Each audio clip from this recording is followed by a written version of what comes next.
ജെറുസലേമിന്റെ പ്രാന്തപ്രദേശങ്ങളിൽ വലിയ രീതിയിലുള്ള കാട്ടുതീയാണ് ഇപ്പോൾ ആളിപ്പടരുന്നത്. അന്താരാഷ്ട്ര സഹായം തേടിയിരിക്കുകയാണ് ഇസ്രായേലും. ആയിരക്കണക്കിന് ആളുകളെയാണ് മാറ്റിപ്പാർപ്പിച്ചിരിക്കുന്നത്. അതേസമയം മരണമൊന്നും ഇതുവരെ റിപ്പോർട്ട് ചെയ്തിട്ടില്ല. നിരവധി പേർക്ക് പരിക്കേറ്റിട്ടുണ്ട്. കഴിഞ്ഞ ദിവസമായിരുന്നു ഈ അഗ്നിബാധ ഉണ്ടായത്. ബുധനാഴ്ച രാത്രിയിലെ കണക്കുപ്രകാരം 3000-ഓളം ഏക്കർ പ്രദേശമാണ് ഇവിടെ കത്തി നശിച്ചിരിക്കുന്നത്. 160-ലേറെ അഗ്നിശമന സേനാ യൂണിറ്റുകൾ ഇവിടെ എത്തിയിട്ടുണ്ട്.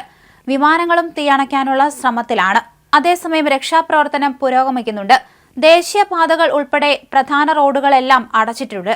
കാട്ടുതീ നിയന്ത്രണത്തിൽ കൊണ്ടുവരാൻ സാധിക്കാത്ത സാഹചര്യമാണ് ഉള്ളത്. കടുത്ത നിയന്ത്രണങ്ങൾ ഇവിടെ ഏർപ്പെടുത്തിയിട്ടുണ്ട്.